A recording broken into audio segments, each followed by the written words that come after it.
I can hear you. Can you hear me? Yes, Commissioner, go ahead. I've had a little trouble tracking you down. I switched hotels yesterday. Hard to find a good room in Morocco, much less good food or company. I can imagine. You said this had something to do with the Andrews. Yes.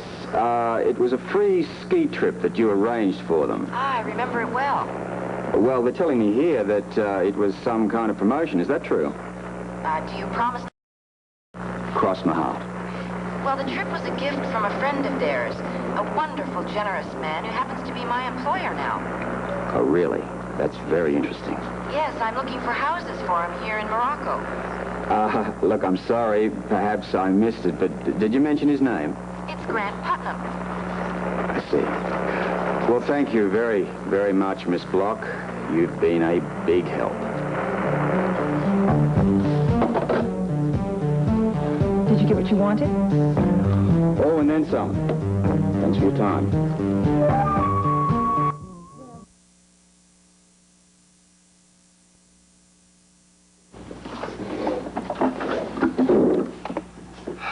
I imagine you're surprised to see me.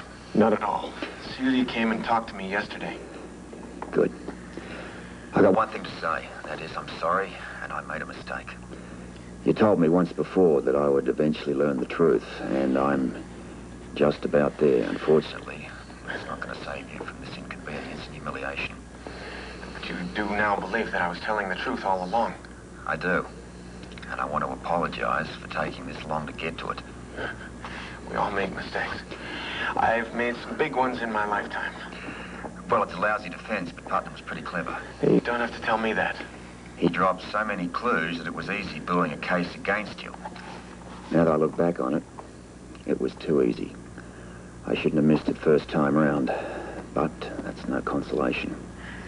What was it that changed your mind? Talking with Celia? She planted the shadow of doubt, but I still wasn't convinced. The one part of your story that didn't hold up was the fact that You were out for that period of time, but you came to with no effects except a slight amount of grogginess. but no trace of drugs in the bloodstream. I know. That's the one thing I still don't understand. Phenobarbital. What? The knock on the head was just to put you out for a few minutes. Then a shot of phenobarbital was administered. How the hell did I overlook that? There are no side effects except grogginess, and it clears the system very quickly. It could easily have kept you out for 4 hours. Putnam didn't miss a trick now, did he? Apparently not.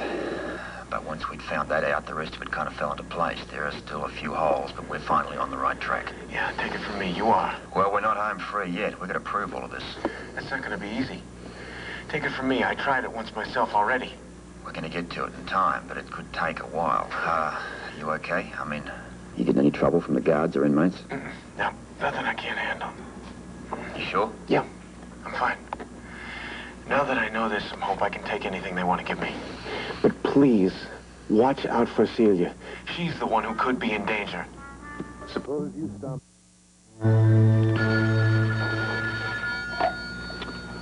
Hello? Robert, it's Celia. Are you all right? Yes, I'm sorry to call you so late, but it's the first chance I got to call. I'm glad you did. I was afraid to call you in case Putnam was around. Well, he's here now, so I can't talk long. I went to see your husband today. How is he? Well, he seems to be holding up pretty well. Did you tell him you believe his story? Yes, and I apologize for taking so long to do it. Well, that must have encouraged him. I think so. But I've explained we've got a long way to go here. I know. I need to talk to him, too. I've got some important information. What? Well, I'd rather not talk about it right now. Grant might wake up at any minute. May I come over? Yeah, by all means. Now, listen, we should be able to talk here privately, at least for a while. What about Holly? She's at a meeting for this charity ball. Those affairs generally don't break up till about 11 or so.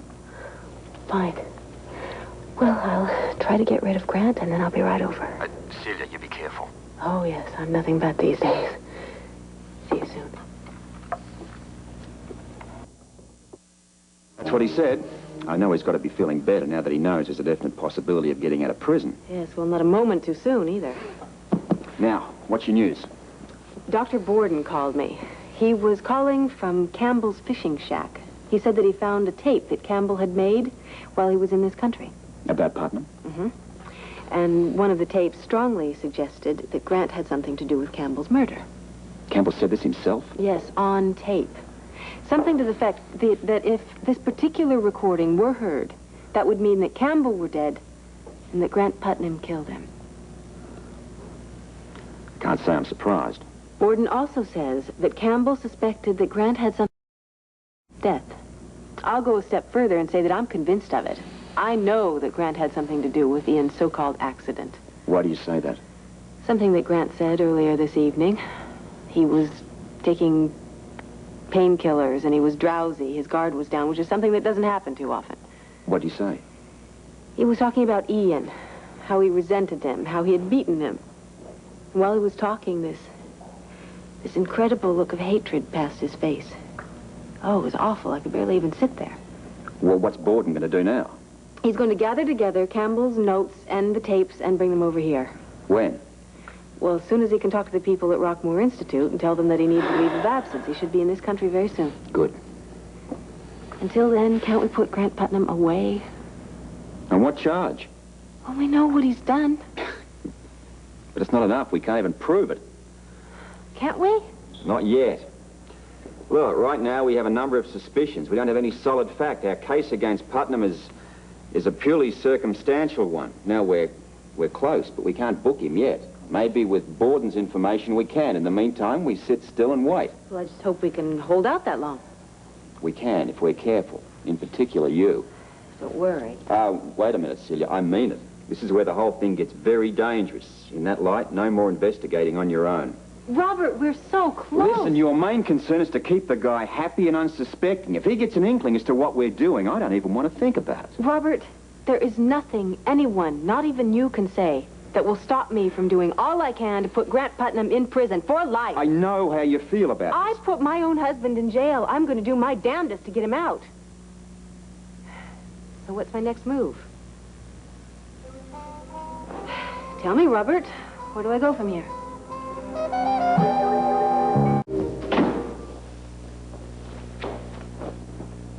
Change your mind? Yes. I thought you were shaving. Well, I was. Dress is a knockout.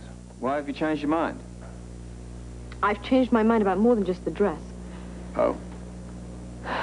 I can't bring myself to go to Celia's engagement party. There's no reason for you to be upset. You're perfectly free to go without me.